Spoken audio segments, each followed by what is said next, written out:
Darbų sauga nėra vieno žmogaus atsakomybė. Kiekvienas iš mūsų yra saugios darbo aplinkos užtikrintojas ir kūrėjas. Mums svarbu, kad kiekvienas darbuotojas būtų supažindintas su saugios darbo aplinkos taisyklėmis. Tam mes renkamės naudoti skaitmeninį eSafety įrankį.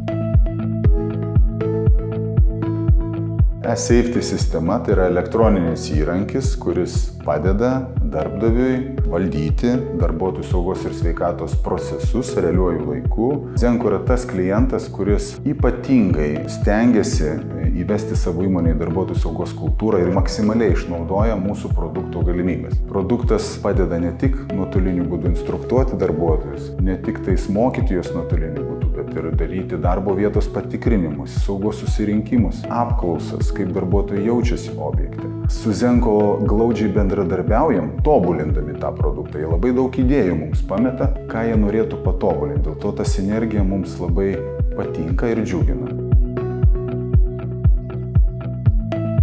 Tai yra vienas svarbiausių punktų kiekvienoje pramonėje, taip ir mūsų pramonėje laivų statyboje. Mes dirbame tiek su medžiagomis, tiek su įrankiais pavojingais. Dėl to yra visam pasaulyje, kiekvienoje gamykloje į tą atsižvelgiama ir reikalaujama, kad atitikti visus standartus. Laivų statyboje svarbiausia yra darbų sauga, kad saugiai pradėti, saugiai pabaigti projektą, kad laivas išplauktų be jokių nelaimių, padarytas kokybiškai ir saugiai.